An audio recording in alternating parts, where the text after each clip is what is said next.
ಎಲ್ರಿಗೂ ನಮಸ್ಕಾರ. Welcome back to my channel. ನೀವಿನ್ನು ನಮ್ ಚಾನಲ್ ನ ಸಬ್ಸ್ಕ್ರೈಬ್ ಮಾಡಿಲ್ಲ ಅಂತಂದ್ರೆ ಈಗಲೇ ಸಬ್ಸ್ಕ್ರೈಬ್ ಮಾಡಿ. ಗುರುವಾರ 26/3/2026 ಅಂದ್ರೆ ನಾಳೆ ರಾಮನವಮಿ. ಶ್ರೀರಾಮನವಮಿ ಹಬ್ಬ ಇದೆ. ರಾಮನವಮಿ ಹಬ್ಬ ಯಾಕೆ ಆಚರಣೆ ಮಾಡ್ತಾರೆ, ಶ್ರೀರಾಮ ದೇವರು ಜನಿಸಿದ ಒಂದು ಪವಾಡ ಹೇಗೆ, ಶ್ರೀರಾಮ ದೇವರ ಒಂದು ಹಬ್ಬದ ಒಂದು ಆಚರಣೆಯನ್ನು ಯಾವ ರೀತಿ ಮಾಡ್ತಾರೆ ಹಿಂದೂ ಧರ್ಮದಲ್ಲಿ, ಸನಾತನ ಧರ್ಮದಲ್ಲಿ, ನಮ್ಮ ಹಿಂದೂ ಸಂಸ್ಕೃತಿಯಲ್ಲಿ ಒಂದು ಈ ಶ್ರೀರಾಮಚಂದ್ರರ ಹಬ್ಬವನ್ನ, ಶ್ರೀರಾಮದೇವರ ಹಬ್ಬವನ್ನ ಯಾವ ರೀತಿ ಮಾಡ್ತಾರೆ, ಶ್ರೀರಾಮದೇವರ ಪೂಜೆ ಮಾಡಿದ್ರೆ, ಶ್ರೀರಾಮದೇವರ ಜಪ ಮಾಡಿದ್ರೆ ಏನ್ ಉಪಯೋಗ ಇದೆ, ಯಾವ ದೇವರನ್ನು ನಾವು ಸ್ಮರಿಸಿದಂಗಾಗುತ್ತೆ, ಶ್ರೀರಾಮದೇವರೊಬ್ಬರ ಜಪವನ್ನ ನಮ್ಮ ಸ್ಮರಣೆಯನ್ನ ಮಾಡಿದ್ರೆ, ರಾಮಕೋಟಿಯನ್ನ ಬರೆದ್ರೆ ಎಷ್ಟು ಉಪಯೋಗ ಇದೆ, ಇದೆಲ್ಲದರ ಮಾಹಿತಿಯನ್ನ ನಾನು ನಿಮಗೆ ತಿಳಿಸ್ತಾ ಹೋಗ್ತೇನೆ. ಶ್ರೀರಾಮನವಮಿ ಇದು ತುಂಬಾ ಆಡಂಬರದಲ್ಲಿ ಮಾಡುವಂತಹ ಹಬ್ಬ ಏನಲ್ಲ, ತುಂಬಾ ಸರಳವಾಗಿ ಮಾಡುವಂತದ್ದು, ಏನ್ ವಿಶೇಷವಾಗಿ ತುಂಬಾ ದುಡ್ಡು ಖರ್ಚು ಮಾಡ್ಕೊಂಡು ಮಾಡುವಂತಹ ಹಬ್ಬ ಇದು ಅಲ್ಲ. ಶ್ರೀರಾಮ ನವಮಿ ಹಬ್ಬ ಅಂತ ಹೇಳಿದ್ರೇನೆ ತುಂಬಾ ಸರಳವಾಗಿ ಮಾಡುವಂತದ್ದು. ಮನೆಯಲ್ಲಿ ಬೆಳಗ್ಗೆ ಬೇಗ ಎದ್ದು ಮಡಿಯಿಟ್ಟು ರಂಗೋಲಿ ಹಾಕಿ ದೇವರಿಗೆ ವಿಶೇಷ ಪೂಜೆ ಮಾಡಿ. ಯಾಕೆ ನಾವು ದಿನ ರಂಗೋಲಿ ಹಾಕ್ತೀವಿ, ವಿಶೇಷ ದಿನ ಪೂಜೆ ಮಾಡ್ತೀವಿ, ಅದ್ರಲ್ಲಿ ಏನಿದೆ ಅಂತ ಕೇಳ್ಬಹುದು.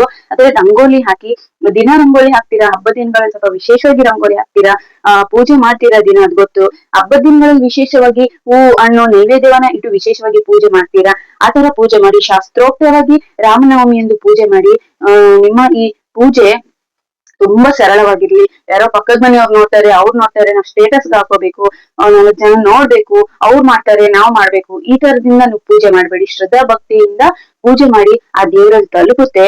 ಶ್ರೀರಾಮನವಮಿ ಎಂದು ಬೆಳಗ್ಗೆ ಬೇಗ ಇದು ಮಡಿಯಿಟ್ಟು ರಂಗೋಲಿ ಹಾಕಿ ವಿಶೇಷವಾಗಿ ಹೂ ಹಣ್ಣು ನೈವೇದ್ಯಗಳನ್ನ ದೇವರಿಗೆ ಸಮರ್ಪಿಸಿ, ಪಾನಕ ಕೋಸಂಬರಿ ಸಿಹಿ ಪಾಯಸ ಸಿಹಿ ತಿನಿಸುಗಳನ್ನ ಮಾಡಿ, ಮಜ್ಜಿಗೆಯನ್ನ ಮಾಡಿ ಮಡಿಕೆಗಳಲ್ಲಿ ಮಾಡಿ 4 ಜನರಿಗೆ ಹಂಚುತ್ತಾ ಇದ್ರು. ದೇವರಿಗೆ ನೈವೇದ್ಯ ಮಾಡಿ 4 ಜನರಿಗೆ ಹಂಚಿ ಮನೆಗೆ ತಗೊಂಡ್ ಬಂದು ಅದನ್ನ ಸ್ವೀಕರಿಸ್ತಾ ಇದ್ರು. ಹಂಚಿದ್ರೆ ಅದು ಯಾವ ರೀತಿ ನಮ್ಗೆ ಪುಣ್ಯ ಸಿಗುತ್ತೆ ಅಂತ ಹೇಳಿದ್ರೆ, ಇವಾಗ ಶೆಕೆಗಾಲ, ಶೆಕೆಯಲ್ಲಿ ಜನ ತುಂಬಾ ದಂಡಿರ್ತಾರೆ. ಸೊ ರೋಡಲ್ಲಿ ಬೀದಿಯಲ್ಲಿ ಓಡಾಡುವಂತ ಜನರಿಗೆ ಈ ಪಾನಕ ಕೋಸಂಬರಿ ಮಜ್ಜಿಗೆಗಳನ್ನ ಕೊಟ್ಟು ಅವರ ಹೊಟ್ಟೆಯನ್ನ ತಂಪು ಮಾಡಿ, ಆಮೇಲೆ ನಾವು ಇದ್ರೆ ಅದನ್ನ ತಿಂದ್ರೆ ಅವರ ಹೊಟ್ಟೆ ತಂಪಾಗಿ ಅವರು ನಮ್ಮನ್ನ ಅರಸ್ತಾರೆ. ಅದು ನಮ್ಗೆ ಪುಣ್ಯ ಸಿಗುತ್ತೆ. ಈ ಶೆಕೆಗಾಲದಲ್ಲಿ ಈ 4 ಜನರ ಹೊಟ್ಟೆ ತಂಪಾದ್ರೆ ಆ ಒಂದು ಪುಣ್ಯದ ಫಲ ನಮ್ಗೆ ಸಿಗುತ್ತೆ, ನಮ್ಮ ಹೊಟ್ಟೆ ತಂಪಾಗುತ್ತೆ, ನಮ್ಮ ಜೀವನ ಕೂಡ ತಂಪಾಗುತ್ತೆ ಅಂತ ಒಂದು ಧಾರ್ಮಿಕ ನಂಬಿಕೆ ಇದೆ. ಆದ್ರಿಂದ ಶ್ರೀರಾಮನವಮಿ ಎಂದು ರಾಮದೇವರಿಗೆ ತುಂಬಾ ವಿಶಿಷ್ಟವಾದ ಪಾನಕಗಳನ್ನ, ಕೋಸಂಬರಿಗಳನ್ನ, ಹೆಸರುಬೇಳೆ ಕೋಸಂಬರಿ, ಪಾನಕ, ಆಮೇಲೆ ಮಜ್ಜಿಗೆ ಮಾಡ್ತಾರೆ, ತಂಪು ಪಾನೀಯಗಳು ಮಾಡ್ತಾರೆ, ಶರ್ಬತ್ ಮಾಡ್ತಾರೆ, ಮತ್ತೆ ಈ ಸಿಹಿ ತಿನಸುಗಳು, ಪಾಯಸಗಳು, ಈ ತರದೆಲ್ಲ ವಿಶೇಷವಾದ ನೈವೇದ್ಯಗಳನ್ನ ಮಾಡ್ತಾರೆ. ದೇವಸ್ಥಾನಗಳಲ್ಲಿ ವಿಶೇಷವಾಗಿ ಸೀತಾರಾಮ ಕಲ್ಯಾಣೋತ್ಸವ ಇರುತ್ತೆ, ಆ ಕಾರ್ಯಕ್ರಮನ ಹಮ್ಮಿಕೊಳ್ತಾರೆ. ಆಮೇಲೆ ದೇವಸ್ಥಾನಗಳಲ್ಲಿ ವಿಶೇಷವಾಗಿ ಪೂಜೆ ಇರುತ್ತೆ, ಸಾಂಸ್ಕೃತಿಕ ಕಾರ್ಯಕ್ರಮಗಳಿರುತ್ತೆ. ಮನೆಯಲ್ಲಿ ಕೂಡ ಹಾಗೆ ಚಿಕ್ಕದಾದ ಒಂದು ರಾಮದೇವರ ಮೂರ್ತಿ ಇದ್ರೆ ಅಭಿಷೇಕ ಮಾಡಿ, ಪೂಜೆ ಮಾಡಿ, ತೊಟ್ಲಿದ್ರೆ ತೊಟ್ಲಿಗೆ ಹಾಕಿ ತೂಗಿ, ಅಂದ್ರೆ ರಾಮದೇವರು ಹುಟ್ಟಿದಂತಹ ದಿನವನ್ನ ಶ್ರೀರಾಮನವಮಿ ಅಂತ ಆಚರಣೆ ಮಾಡೋದು. ಅಂದ್ರೆ ಚೈತ್ರ ಮಾಸದ ಶುಕ್ಲ ಪಕ್ಷದ ನವಮಿ ತಿಥಿಯಂದು ಕರ್ಕಟ ಲಗ್ನದಲ್ಲಿ ಪುಷ್ಯ ನಕ್ಷತ್ರದಲ್ಲಿ ಮಧ್ಯಾಹ್ನದ ಹೊತ್ತಲ್ಲಿ ರಾಮದೇವರು ಹುಟ್ಟಿರ್ತಾರೆ. ಅಯೋಧ್ಯೆಯಲ್ಲಿ ಕೌಸಲ್ಯ ಹೊಟ್ಟೆಯಲ್ಲಿ ರಾಮದೇವರು ಹುಟ್ಟಿರ್ತಾರೆ. ಆ ದಿನದಂದು ವಿಶೇಷವಾಗಿ ರಾಮನವಮಿ ಅಂತ ಆಚರಣೆ ಮಾಡ್ತೇವೆ. ಶ್ರೀರಾಮನವಮಿ ಎಂದು ವಿಶೇಷವಾಗಿ ಅದೇ ಆಡಂಬರದ ಪೂಜೆಯಲ್ಲಿ ತುಂಬಾ ಸರಳವಾಗಿ ಪೂಜೆ ಮಾಡಿ, ಪಾನಕ ಕೋಸಂಬರಿಗಳನ್ನ ನೈವೇದ್ಯ ಮಾಡಿ ದೇವರಿಗೆ ಮುಟ್ಟಿಸಿ, ದೇವರಿಗೆ ನೈವೇದ್ಯವನ್ನ ತೋರಿಸಿ, ಆಮೇಲೆ ನೀವು ತಿನ್ನಿ 4 ಜನರಿಗೆ ಹಂಚಿ, ಅದರ ಪುಣ್ಯ ಫಲ ಪ್ರಾಪ್ತಿಯಾಗುತ್ತೆ. ದೇವರ ನಾಮಸ್ಮರಣೆಯನ್ನ ಮಾಡಿ, ರಾಮಕೋಟಿಯನ್ನ ಬರೀರಿ, ರಾಮಚರಿತ ಮಾನಸವನ್ನ ಓದಿ, ರಾಮಾಯಣದ ಕಥೆಗಳನ್ನ ಓದಿ, ಮತ್ತೆ ರಾಮರಕ್ಷ ಸ್ತೋತ್ರಗಳನ್ನ ಓದಿ, ಶ್ರೀರಾಮ ಜಯ ರಾಮ ಜಯ ಜಯ ರಾಮ ಅನ್ನುವಂತಹ ಒಂದು ಶ್ರೀರಾಮ ದೇವರ ನಾಮ ಜಪವನ್ನ ಮಾಡಿ, ಶ್ರೀರಾಮ ದೇವರ ನಾಮವನ್ನ ಬರೀರಿ. ರಾಮದೇವರನ್ನ ನಿಂದ್ರೆ, ಶ್ರೀರಾಮದೇವರನ್ನ ನಿಂದ್ರೆ ಏನು ಫಲ ಅಂತ ಕೇಳಿದ್ರೆ, ಶ್ರೀರಾಮದೇವರನ್ನ ನಿಂದ್ರೆ ಆಂಜನೇಯನ ದೇವರನ್ನ ಜಪ ಮಾಡಿದ್ರೆ, ಶ್ರೀರಾಮದೇವರನ್ನ ನಿಂದ್ರೆ ವಿಷ್ಣುವಿನ 7ನೇ ಅವತಾರ ರಾಮದೇವರು. ವಿಷ್ಣು ದೇವರನ್ನು ನಾವು ಸ್ಮರಿಸಿದಂಗೆ ಶ್ರೀರಾಮದೇವರನ್ನ ನಾವು ಜಪ ಮಾಡಿದ್ರೆ ಸೀತೆ ಮಾತೆಯನ್ನು ಕೂಡ ನಾವು ಸ್ಮರಿಸಿಕೊಂಡಂಗೆ. ಅಷ್ಟು ಅದ್ಭುತ ಪವಾಡಗಳಿದೆ ರಾಮದೇವರ. ಶ್ರೀರಾಮ ಅಂತ ಬರೆದ ಒಂದು ಕಲ್ಲು ನೀರಿನಲ್ಲಿ ತೇಲ್ತಾ ಇತ್ತಂತೆ, ಅಷ್ಟು ಅದ್ಭುತವಾದ ಪವಾಡ ಹೊಂದಿದಂತ ಶ್ರೀರಾಮದೇವರು. ದಿನ ನೀವು ರಾಮದೇವರ ಜಪವನ್ನ ಮಾಡಿ, ರಾಮದೇವರ ಹೆಸರನ್ನು ಒಂದು 108 ಸಲ ಹೇಳೋದಾಗ್ಲಿ, ಅಥವಾ ರಾಮರಕ್ಷ ಸ್ತೋತ್ರವನ್ನ ಓದೋದಾಗ್ಲಿ ನಿಮ್ಮ ಜೀವನದಲ್ಲಿ ಅಳವಡಿಸಿಕೊಳ್ಳಿ. ಇದರಿಂದ ಅದ್ಭುತವಾದ ಪವಾಡಗಳು ಕೂಡ ನಡೆಯುತ್ತೆ. ನೀವು ಒಂದ್ಸಲಿ ಟ್ರೈ ಮಾಡಿ ನೋಡಿ. ಒಂದು 10 ದಿನನೋ, 12 ದಿನನೋ, ಒಂದು 20 ದಿನನೋ, 21 ದಿನನೋ, 42 ದಿನನೋ, 108 ದಿನನೋ ರಾಮರಕ್ಷ ಸ್ತೋತ್ರವನ್ನ ಓದೋದನ್ನ ಅಭ್ಯಾಸ ಮಾಡ್ಕೊಳ್ಳಿ. ನೀವು ರಾಮಕೋಟಿ ಬರೆಯೋದು, ರಾಮರಕ್ಷ ಸ್ತೋತ್ರ ಜಪ ಮಾಡೋದು, ಶ್ರೀರಾಮ ದೇವರ ನಾಮವನ್ನ ಜಪ ಮಾಡುದು, ಭಜನೆಯನ್ನ ಹಾಡುದು, ಈ ತರ ಮಾಡುದು, ವಿಷ್ಣು ಸಹಸ್ರನಾಮವನ್ನು ಹಾಡುದು, ಇದು ಅಭ್ಯಾಸ ಮಾಡ್ಕೊಳ್ಳಿ, ತುಂಬಾ ಒಳ್ಳೇದು. ವಿಷ್ಣು ಸಹಸ್ರನಾಮ ಹಾಡಿದ್ರೆ ಒಳ್ಳೇದು. ನಿಮ್ಗೆ ವಿಷ್ಣು ಸಹಸ್ರನಾಮ ಹಾಡೋದಕ್ ಬರೋದಿಲ್ಲ ಅಂತಂದ್ರೆ, ವಿಷ್ಣು ಸಹಸ್ರನಾಮ ಅಂತಂದ್ರೆ ನನ್ಗೆ ಏನಂತಾನೆ ಗೊತ್ತಿಲ್ಲ ಅಂತ ಹೇಳೋರು, ಶ್ರೀರಾಮ ಜಯ ರಾಮ ಜಯ ಜಯ ರಾಮ, ಶ್ರೀರಾಮ ಜಯ ರಾಮ ಜಯ ಜಯ ರಾಮ, ಶ್ರೀರಾಮ ಜಯ ರಾಮ ಜಯ ಜಯ ರಾಮ ಅಂತ ಈ ತರ ಜಪ ಮಾಡ್ಕೊಂಡ್ ಬನ್ನಿ. ಅದು ಕೂಡ ವಿಷ್ಣು ಸಹಸ್ರನಾಮ ಹೇಳಿದಷ್ಟೇ ಪುಣ್ಯ ನಿಮ್ಗೆ ಪ್ರಾಪ್ತಿಯಾಗುತ್ತೆ. ಈ ರಾಮನವಮಿ ಯಾಕೆ ಬಂತು ಅಂತ ಹೇಳಿದ್ರೆ, ಅಯೋಧ್ಯೆಯಲ್ಲಿ ದಶರಥ ಮಹಾರಾಜರು ಅವರು 3 ಜನ ಪತ್ನಿಯರನ್ನು ಹೊಂದಿರ್ತಾರೆ. ಕೌಸಲ್ಯ, ಕೈಕೇಯಿ, ಸುಮಿತ್ರೆ ಅಂತ 3 ಜನರಿಗೂ ಮಕ್ಕಳಿರೋದಿಲ್ಲ. ಆದ್ರಿಂದ ಇವ್ರಿಗೆ ಪುತ್ರ ಸಂತಾನ ಬೇಕು ಅಂತ ತುಂಬಾ ಒಂದು ಚಿಂತಿತರಾಗ್ತಾರೆ ದಶರಥ ಮಹಾರಾಜರು. ಗೊತ್ತೇ ಇದೆ, ಮಕ್ಕಳಿಲ್ಲ ಅಂದ್ರೆ ಎಷ್ಟು ಕಷ್ಟ ಆಗುತ್ತೆ ಅಂತ. ವಂಶ ಬೆಳೆಯೋದಿಲ್ಲ, ಅದು ಬೇರೆ ರಾಜಮನೆತನ ಬೇರೆ, ರಾಜಮನೆತನದಲ್ಲಿ ಬೇಕೇ ಬೇಕು ಪುತ್ರ ಸಂತಾನ. ಆದ್ರಿಂದ ಇವ್ರು ಏನ್ ಮಾಡ್ತಾರೆ, ದಶರಥರು ತುಂಬಾ ಚಿಂತಿತರಾಗಿ ವಸಿಷ್ಠರ ಹತ್ರ ಹೋಗ್ತಾರೆ. ವಸಿಷ್ಠರ ಹತ್ರ ಹೋಗಿ ಅವ್ರ ಹತ್ರ ಸಲಹೆನ ಕೇಳ್ತಾರೆ. ವಸಿಷ್ಠರೇ, ಈ ತರ ನನ್ಗೆ ಮಕ್ಕಳು ಬೇಕು, ಪುತ್ರ ಸಂತಾನ ಬೇಕು, ಏನ್ ಮಾಡೋದು ಅನ್ನುವಂತ ಸಲಹೆ ಕೇಳಿದಾಗ ವಸಿಷ್ಠರು ಹೇಳ್ತಾರೆ, ನೀವು ಪುತ್ರಕಾಮಿಷ್ಠ ಯಾಗವನ್ನ ಮಾಡಿ, ನಿಮ್ಗೆ ಫಲ ಸಿಗುತ್ತೆ ಅಂತ ಹೇಳಿದಾಗ, ವಸಿಷ್ಠರ ಸಲಹೆಯಂತೆ ಇವರು ಪುತ್ರಕಾಮಿಷ್ಠ ಯಾಗವನ್ನ ಕೂಡ ಮಾಡ್ತಾರೆ. ಪುತ್ರಕಾಮಿಷ್ಠ ಯಾಗವನ್ನ ತುಂಬಾ ಶ್ರದ್ಧಾ ಭಕ್ತಿಯಿಂದ ಮಾಡ್ತಾರೆ.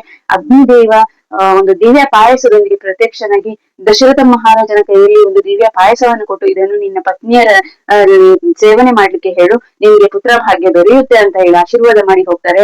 ಈ ದಶರಥ ಮಹಾರಾಜ ಏನ್ ಮಾಡ್ತಾರೆ, ದಿವ್ಯ ಪಾಯಸವನ್ನ ಮನೆಗೆ ಕೊಂಡು ಬಂದು 3 ಜನ ಹೆಂಡತಿಯರಿಗೂ ಹಂಚುತ್ತಾರೆ. 3 ಜನ ಹೆಂಡತಿಯರು ಕುಡಿತಾರೆ. ಅದರ ಫಲವಾಗಿ ಅವರಿಗೆ ಸಂತಾನ ಕೂಡ ಪ್ರಾಪ್ತಿಯಾಗುತ್ತೆ. ಗರ್ಭವತಿ ಆಗ್ತಾರೆ, ಪುತ್ರ ಸಂತಾನ ಪ್ರಾಪ್ತಿಯಾಗುತ್ತೆ. ಕೌಸಲ್ಯಗೆ ಕೌಸಲ್ಯ ಹೊಟ್ಟೆಯಲ್ಲಿ ಶ್ರೀರಾಮ ಜನನ ಆದ್ರೆ, ಇವರ ಕೈಕೇಯಿಯ ಹೊಟ್ಟೆಯಲ್ಲಿ ಭರತ ಮತ್ತು ಸುಮಿತ್ರೆಯ ಹೊಟ್ಟೆಯಲ್ಲಿ ಲಕ್ಷ್ಮಣ ಮತ್ತು ಶತ್ರುಘ್ನ ಜನಿಸ್ತಾರೆ. ಈ ತರ ಪುತ್ರ ಸಂತಾನ ಪ್ರಾಪ್ತಿಯಾಗುತ್ತೆ. ಹೀಗೆ ರಾಮನವಮಿ ಮಧ್ಯಾಹ್ನದ ಹೊತ್ತಲ್ಲಿ ಜನಿಸಿದ ಶ್ರೀರಾಮ, ಇದೇ ಹೊತ್ತಲ್ಲಿ ನಾವು ಪೂಜೆ ಮಾಡ್ಬೇಕು, ನಮ್ಮ ಸಮಯ ಮುಹೂರ್ತವನ್ನು ನೋಡಿ ಪೂಜೆ ಮಾಡ್ಬೇಕು.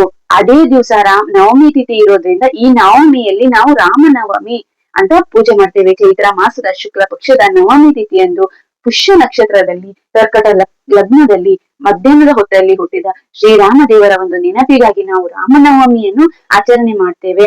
ಇದೇ ದಿವಸ ಸೀತಾರಾಮ ಕಲ್ಯಾಣೋತ್ಸವ ನಡೆದಿದೆ ಅನ್ನುವಂತ ಒಂದು ನಂಬಿಕೆ ಕೂಡ ಇದೆ. ಇದೇ ರೀತಿ ವನವಾಸದಿಂದ ಮರಳಿ ಬಂದ ಶ್ರೀರಾಮನಿಗೆ ಪಟ್ಟಾಭಿಷೇಕ ಆದಂತ ಒಂದು ದಿನ ಅನ್ನುವಂತ ನೆನಪು ಕೂಡ, ನಂಬಿಕೆ ಕೂಡ ಇದೆ. ಈ ದಿವಸ ಈ ಸೀತೆ ಮತ್ತು ರಾಮರ ಒಂದು ಜೋಡಿ ಈಗಿನ ಯುವ ಜನತೆಗೆ, ಯುವ ಪೀಳಿಗೆಗೆ, ಯುವ ಜೋಡಿಗೆ ಮಾದರಿಯಾಗುತ್ತೆ. ಯಾಕೆಂತ ಹೇಳಿದ್ರೆ, ಈಗ ಮದುವೆ ಆದ್ರೆ ಉತ್ತರ ಒಂದು ದಕ್ಷಿಣ ಒಂದು, ಆ ತರ ಒಬ್ಬೊಬ್ರು ಇರ್ತಾರೆ ಗಂಡ ಹೆಂಡತಿ. ಆದ್ರೆ ಹಿಂದೆ ನಮ್ಮ ರಾಮ ಸೀತರ ಜೋಡಿ ನೋಡಿ, ರಾಮ ಮಹಾರಾಜ ರಾವಣನ ಹತ್ರ ಇದ್ದಂತ ತನ್ನ ಹೆಂಡತಿಯನ್ನ ತುಂಬಾ ಒಂದು ಹೋರಾಟ ಮಾಡಿ ಜಯಿಸಿಕೊಂಡು ಹೆಂಡತಿಯನ್ನ ಕರ್ಕೊಂಡು, ಸೀತೆ ಮಾತೆಯನ್ನ ಕರ್ಕೊಂಡು ಬಂದ್ರು ಶ್ರೀರಾಮ.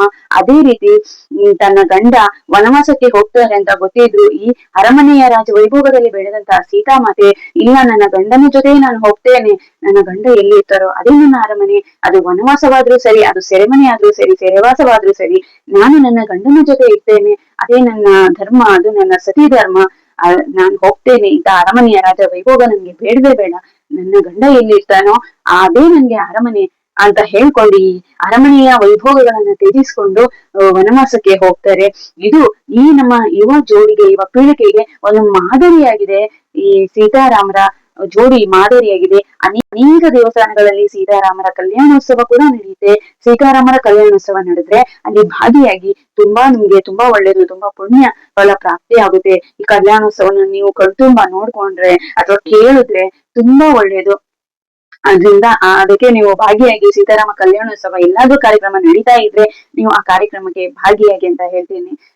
ಶ್ರೀರಾಮ ದೇವರ ಒಂದು ಪೂಜೆಯನ್ನ ತುಂಬಾ ಶಾಸ್ತ್ರೋಕ್ತವಾಗಿ ಮಾಡಿ, ತುಂಬಾ ಆಡಂಬರದಿಂದ ಮಾಡ್ಬೇಡಿ. ಸರಳವಾಗಿ ನಿಮ್ಮ ಮನದಲ್ಲಿ ಎಷ್ಟು ಭಕ್ತಿ ಇದೆ ಆ ಭಕ್ತಿಯಿಂದ, ಶ್ರದ್ಧಾ ಭಕ್ತಿಯಿಂದ ಮಾಡಿ.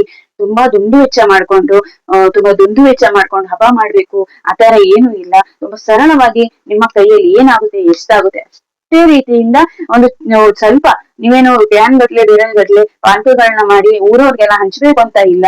ನಿಮ್ಗೆ ಎಷ್ಟಾಗುತ್ತೆ, ನಿಮ್ಮ ಕೈಯಲ್ಲಿ ಎಷ್ಟಾಗುತ್ತೆ, ಅಕ್ಕಪಕ್ಕದ ಮನೆಯವ್ರಿಗಾದ್ರೂ ಒಂದೊಂದು ಲೋಟ ಪಾನಕ ಕೊಡುವಷ್ಟು ಮಾಡಿ ನಿಮ್ಮ ಮನೆಯಲ್ಲಿ ಪಾನಕಗಳನ್ನ ಮಾಡಿ ದೇವರಿಗೆ ನೈವೇದ್ಯ ತೋರಿಸಿ 4 ಜನರಿಗೆ ಹಂಚಿ, 4 ಜನರ ಹೊಟ್ಟೆ ತಂಪಾದಂಗೆ ನಮ್ಮ ಹೊಟ್ಟೆ ತಂಪಾಗುತ್ತೆ, ನಮ್ಮ ಜೀವನ ಕೂಡ ಸುಖಮಯವಾಗುತ್ತೆ, ನಮ್ಮ ಜೀವನ ತಂಪಾಗುತ್ತೆ, ನೆಮ್ಮದಿ ಪ್ರಾಪ್ತಿಯಾಗುತ್ತೆ, ಸುಖ ಶಾಂತಿ ಆಯುಷ್ಯ ನಮ್ಗೆ ಪ್ರಾಪ್ತಿಯಾಗುತ್ತೆ. ಶ್ರೀರಾಮರ ಒಂದು ಶ್ರೀರಾಮನವಮಿ ಹಬ್ಬವನ್ನ ಮಾಡೋದ್ರಿಂದ, ಇಲ್ಲ ನಮ್ ಹಿರಿಯರ್ ಮಾಡ್ಲಿಲ್ಲ ನಾವದ್ ಹೆಂಗ್ ಮಾಡೋದು, ನಮ್ಮನೇಲಿ ಶಾಸ್ತ್ರ ಇಲ್ಲ ಅಂತ, ಪದ್ಧತಿ ಇಲ್ಲ ಅಂತ ಹೇಳ್ಬೇಡಿ. ಯಾಕೆಂದ್ರೆ ನಮ್ಮ ಹಳೆ ಕಾಲದವರು ಮಿಕ್ಸಿ, ಗ್ರೈಂಡರ್, ಫ್ರಿಡ್ಜ್ ಯೂಸ್ ಮಾಡ್ತಾ ಇರ್ಲಿಲ್ಲ. ಅವ್ರು ಯೂಸ್ ಮಾಡ್ತಾ ಇರ್ಲಿಲ್ಲ ಅಂತ ನಾವ್ ಯೂಸ್ ಮಾಡ್ತಾ ಇಲ್ವಾ?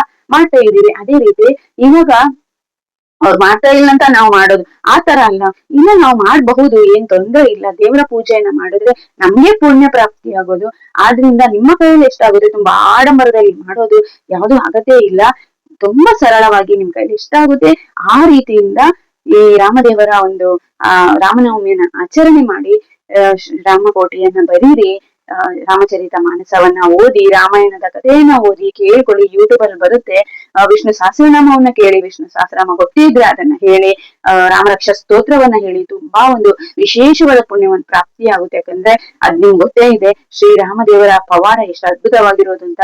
ಈ ವಿಷ್ಣು ದೇವರ 7ನೇ ಅವತಾರ ಧರ್ಮವನ್ನ ರಕ್ಷಿಸೋದಕ್ಕೆ, ಅಧರ್ಮವನ್ನ ಮೆಟ್ಟಿ ನಿಲ್ಲೋದಕ್ಕೆ, ದುಷ್ಟರ ಸಂಹಾರ ಮಾಡೋದಕ್ಕೆ ವಿಷ್ಣು ದೇವರು, ಸಾಕ್ಷಾತ್ ವಿಷ್ಣು ದೇವರು 7ನೇ ಅವತಾರ ತಾಳಿದಂತಹ ರಾಮ ದೇವರ ಅವತಾರ 7ನೇ ಅವತಾರ. ವಿಷ್ಣು ದೇವರ ಅವತಾರದಲ್ಲಿ ರಾಮಕೃಷ್ಣರ ಅವತಾರ ತುಂಬಾ ಪವಾಡವನ್ನು ಮೀರಿದಂತ ಅವತಾರ. ಅದರಲ್ಲಿ ಶ್ರೀರಾಮ ದೇವರ 7ನೇ ಅವತಾರ, ವಿಷ್ಣು ದೇವರ 7ನೇ ಅವತಾರ ಶ್ರೀರಾಮ. ವಿಷ್ಣು ದೇವರು ಯಾಕೆ ಅವತಾರ ತಾಳಿದ್ರು ಅಂತ ಹೇಳಿದ್ರೆ, ಧರ್ಮವನ್ನು ರಕ್ಷಣೆ ಮಾಡೋದಕ್ಕೆ, ಅಧರ್ಮವನ್ನು ಮೆಟ್ಟಿ ನಿಲ್ಲೋದಕ್ಕೆ, ದುಷ್ಟರ ಸಂಹಾರ ಮಾಡೋದಕ್ಕೆ ಶ್ರೀರಾಮರ ಒಂದು ಜನ್ಮವಾಯಿತು. ಅಯೋಧ್ಯೆಯಲ್ಲಿ ಶ್ರೀರಾಮರ ಜನನವಾಯಿತು. ವಿಷ್ಣು ಅವತಾರ ಶ್ರೀರಾಮರ ಜನನವಾಯಿತು. ಶ್ರೀರಾಮರು ತುಂಬಾ ಸೃಜನಶೀಲ, ಒಳ್ಳೆಯ ಗುಣನಡತೆಯುಳ್ಳ, ಒಳ್ಳೆಯ ಒಂದು ಏಕಪತ್ನಿ ವ್ರತಸ್ಥನಾದ, ವೀರ ಶೂರ ಮರ್ಯಾದಾ ಪುರುಷನಾದ ಶ್ರೀರಾಮರು ನಮ್ಮೆಲ್ಲರ ಜೀವನದಲ್ಲಿ ಒಳ್ಳೆಯದನ್ನು ಮಾಡಲಿ. ನಮ್ಮೆಲ್ಲರಿಗೂ ಶ್ರೀರಾಮ ಸೀತೆ ನಮ್ಮೆಲ್ಲರಿಗೂ ಮಾದರಿಯಾಗಲಿ. ಎಲ್ಲರನ್ನು ಕಾಪಾಡಲಿ ಅಂತ ಹೇಳ್ತಾರೆ. ಶ್ರೀರಾಮನವಮಿ ಹಬ್ಬದ ಹಾರ್ದಿಕ ಶುಭಾಶಯಗಳು. ಶ್ರೀರಾಮ ಜಯ ರಾಮ ಜಯ ಜಯ ರಾಮ, ಶ್ರೀರಾಮ ಜಯ ರಾಮ ಜಯ ಜಯ ರಾಮ, ಶ್ರೀರಾಮ ಜಯ ರಾಮ ಜಯ ಜಯ ರಾಮ. ಶ್ರೀರಾಮ ರಾಮ ರಾಮೇತಿ ರಮೇ ರಾಮೇ ಮನೋರಮೆ ಸಹಸ್ರನಾಮ ತತ್ತುಲ್ಯಂ ರಾಮನಾಮ ವರಾನನೆ. ಜೈ ಶ್ರೀರಾಮ್. ಧನ್ಯವಾದಗಳು. ಈ ವಿಡಿಯೋ ನಿಮ್ಗೆ ಇಷ್ಟ ಆದ್ರೆ ನಮ್ಮ ಚಾನೆಲ್ ನ ಸಬ್ಸ್ಕ್ರೈಬ್ ಮಾಡೋದನ್ನ ಮರಿಬೇಡಿ. ಧನ್ಯವಾದಗಳು.